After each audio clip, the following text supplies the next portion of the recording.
ಸಮೀಕ್ಷ್ಯ ಸ ಕೌಂತೆಯಃ ಸರ್ವಾನ್ ಬಂಧೂನವಸ್ಥಿತಾನ್ ಕೃಪಯಾ ಪರಯಾವಿಷ್ಟೋ ವಿಷೀದನಿತ್ತಮಬ್ರವೀತ್. ಅರ್ಜುನ ಅಲ್ಲಿ ನೆರೆದಿದ್ದ ಬಂಧುಗಳನ್ನು ಚೆನ್ನಾಗಿ ನೋಡಿ ಅತಿಶಯವಾದ ಕೃಪೆಯಿಂದ ಕೂಡಿದವನಾಗಿ ವಿಷಾದದಿಂದ ಈ ಮಾತನ್ನು ಹೇಳುತ್ತಾನೆ.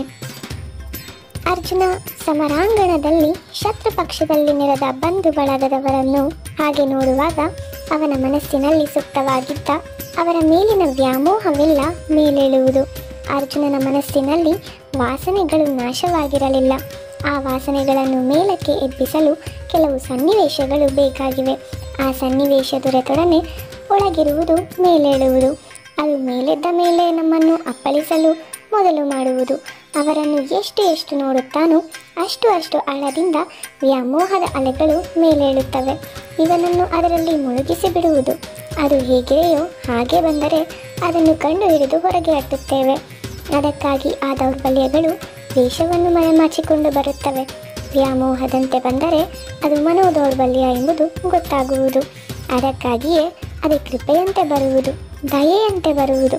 ಕೃಪೆ ತೋರಿಸಕೂಡದು ಎಂದು ಅಲ್ಲ, ಕೃಪೆಗೆ ಒಂದು ಸಮಯ ಇದೆ, ಸನ್ನಿವೇಶ ಇದೆ. ಕ್ಷತ್ರಿಯ ಯಾವಾಗ ಕರ್ತವ್ಯಕ್ಕೆ ನಿಲ್ಲುತ್ತಾನೋ ಆಗ ಅವನು ವಜ್ರದಂತೆ ಕಠೋರನಾಗಬೇಕು. ಎದುರಿಗೆ ಗುರುಗಳು, ಹಿರಿಯರು, ಬಂಧು ಬಾಂಧವರು ಇದ್ದಾರೆ ಎಂದು ಕರ್ತವ್ಯಕ್ಕೆ ಚ್ಯುತಿ ತರಬಾರದು. ಕುಸುಮದಂತೆ ಮೃದುವಾಗುವುದಕ್ಕೆ ಏನೂ ಇಲ್ಲ ಅಲ್ಲಿ. ಅನಿಷ್ಟದಂತೆ ಅದನ್ನು ಗುಡಿಸಿ ಆಚೆಗೆ ಎಸೆಯಬೇಕು. ಆದರೆ ಅರ್ಜುನ ಇದನ್ನು ಮಾಡಲಾರ. ವ್ಯಾಮೋಹದಿಂದ ಅವನ ಚಿತ್ತ ಕದಡಿ ಹೋಗುವುದು. ಮುಂದೆ ಅವನು ಆಡುವ ಮಾತಿನಲ್ಲೆಲ್ಲ, ಕೊಡುವ ಕಾರಣದಲ್ಲೆಲ್ಲ ಈ ದೌರ್ಬಲ್ಯ ಹೊಕ್ಕಿರುವುದನ್ನು ನೋಡುತ್ತೇವೆ.